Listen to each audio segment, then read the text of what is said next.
Hey everybody, I'm Tom Vasel, and welcome to the Dice Tower. Today I'm continuing taking a look at my original top 100 games of all time. I am now in the top 20 through 11. How many of these games have made it into my current top 100? Because these are the games that I think were phenomenal 21 years ago. And I still have play several of these today, but my opinions on some of them have changed considerably over 21 years. So let's get started. We're going to jump right in to number 20, which is Seven Ages. Now, Seven Ages, I believe, was just reprinted or is about to be reprinted from the Australian design group, who's best known for World in Flames. This is a gigantic game. I mean, look at the map here. This is a big paper mat, and in this game, you have a civilization, and you run it until it goes in the ground. You start another one up, but depending on how many players, you can have multiple civilizations. Yeah, if you're playing like 2 players, I believe you can have 4 or 5 civilizations at the same time. There's so many chits in this game. There's so many little things. It's such a pain, but it's so cool because you're watching the rise and fall of these civilizations. I really, really like this. It did not stay on my list. It was only on until 2012 at 86 where it dropped off. I just don't have the time to play 7-hour games these days, but it is one that I liked quite a bit. Then we have number 19 is Fist of Dragonstones. This was on my list only for a couple more years. In 2009, it was 120 where it fell off. But I still like Fist of Dragonstones. This was eventually republished by Stronghold Games. Their version looks like this. Unfortunately, their version just wasn't as good. Didn't look nearly as good. It was set in this weird made-up universe of a tavern. The original one was the very first game I believe I played from Days of Wonder, and I was like, wow, these are great components. And this is kind of a spin-off of Citadels, and I really enjoyed it for a while. Now, I still find it to be a very good game. I just don't play it as much. Speaking of that, just beating it at number 18 was Citadels. Now, this is the original version of Citadels. This is what the new version looks like for 2016. I believe this is the newest version of the game. And Citadels is a game in which you are picking a role, and then you reveal that role at different times. We go through roles one at a time.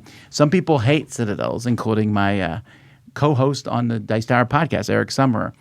But I find it to be enjoyable. I think that they have updated it. I would play a minor house rule where you, instead of building to, I think, 8, you build to 7. I won't play with more than 5. But I find it to be very enjoyable still. It was on my list till 2009 where it was at 115. And these style of games, I really loved it. I remember the first time I played Citadels, I just wanted to keep playing it over and over and over again. Now, 21 years later, this came out in 2000, so 26 years after it came out. I still enjoy it. I just don't know that it doesn't come to the table as often, but I think highly of it. And for a brief moment in time on this original top 100 list, Bang was higher than this. This was number 17. This fell off the list even faster than the other ones. It was 104 in 2008 and then kind of disappeared. Now, Bang the Dice game exists. Bang was such a fun idea. For me, it was my first quote-unquote social deduction game because everyone knew who the sheriff was, but you didn't know who the deputies, the outlaws, or the renegade were. So some really fun ideas, kind of a take that game back and forth. And I played this a lot, and it kind of faded out. Now I would look at it and go, it just takes too long. There's too many problems. This is one that I wouldn't really play at all today comparatively. You could get me to play Bang the Dice game because it's a much faster version and can, just plays more quickly. But I have a soft spot for Bang, but I've moved on. And speaking of moving on, my number 16 was Tigris and Euphrates. So Tigris and Euphrates, or it's called Euphrates and Tigris, there's different versions of it. This looks like it's this cover here is the new version coming out. And this was the Fantasy Flight version. There's a lot of different versions of this coming out. We'll see how I feel. I'm going to replay it at this point in time. But the fact of the matter is that Tigris and Euphrates, while it's a classic from Reiner Knizia, it's just such a weird game. This was really high on my list. It was only on the list till 2006, 53, and then fell off. And then I remember when I first played Tigris Euphrates, I hated it. And then around this time when it came out, I played it online a lot, and I enjoyed it more, and I liked it a lot so much it crawled all the way up here to 16, but then fell off the list. And then I liked it again, and then didn't like. I don't know what it is. It might be the tile draw. Right now, I'm at a point I'm kind of neutral on it. I'm dragging my heels to wait to see the new version come out, and I want to introduce it to a lot of people here to Dice. I've never played it. But this game in which you're building kingdoms on a board with different colored tiles and having internal and external conflicts or wars, whatever they're called in whatever version, there's a really healthy dose of luck and then no luck at all. It's so weird. It's combination. Like I said, very few games like it.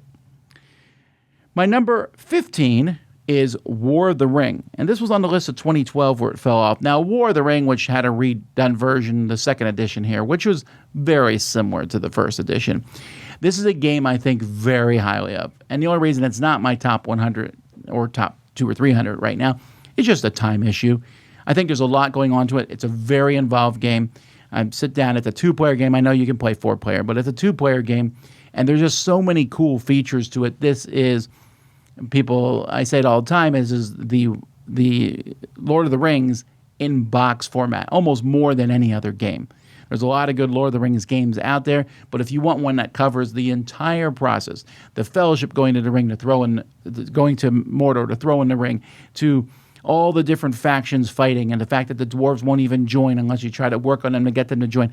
I like that concept a lot. It plays very well. Just, again, it's a long and complicated game, but it still has a strong fan base and very, very popular today. Number 14 for me was Lost Valley. Now, Lost Valley was on my list of 2018 where it was 196, but I tell you what, I don't have it in my, I went all the way up to 250 for my last list, and so it did not make the 250. But I'll tell you what, it definitely was in the short running. And again, 250 out of almost 10,000 games is a very small number. Lost Valley is a game I think very highly of. They remade it in 2014. So when I first did it, I was talking about the 2004 version. This is the 2014 version. They streamlined things a bit. They still could have made it look nicer. I really like this game. I think it's fantastic. This is a game where you're taking 1 or 2 quick actions on your turn. You're mining for gold, panning for gold, buying up supplies, running around. Very enjoyable game, kind of a role-playing game, but about mining for gold. Then the next one, number 13, is Railways of the World. At this time, I was very high on Age of Steam, and Railways of the World felt like a new version of it. It re-implemented it. Glenn Drover got involved, made it a much easier game. And in fact, as the years went by, Railroad Tycoon, and now it's called Railways of the World. It was called Railroad Tycoon originally, surpassed Age of Steam for me. It was seen on my list in 2011 at 57, but this is still one I think fondly of. I don't play as many pick up and deliver train games.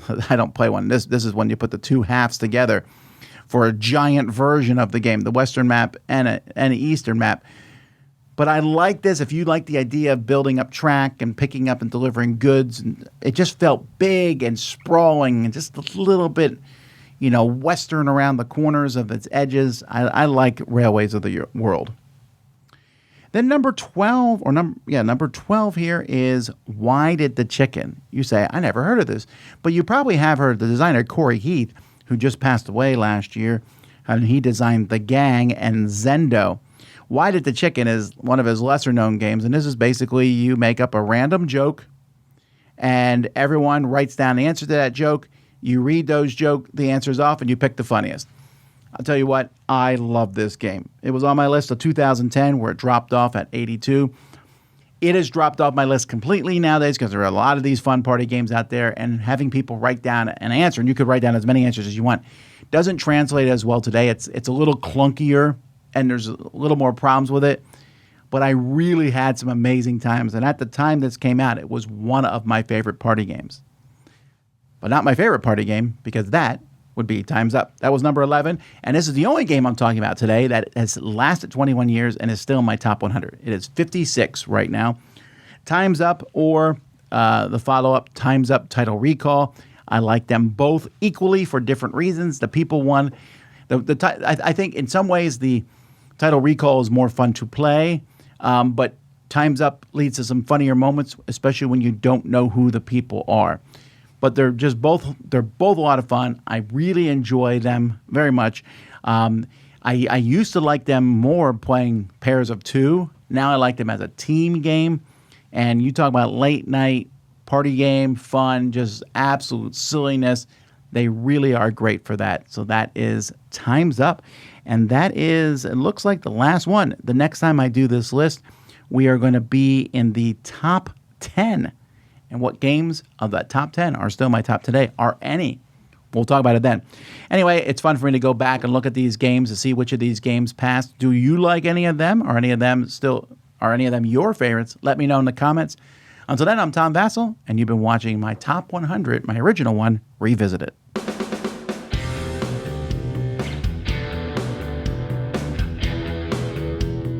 Hey, thanks for watching another video here on the Dice Tower.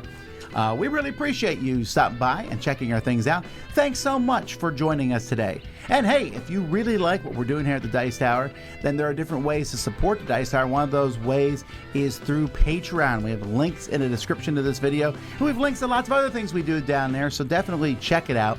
But either way, we're glad you watched us. Tell your friends about the Dice Tower. Until next time, though, I'm Tom Vasel, and I hope you enjoyed this video.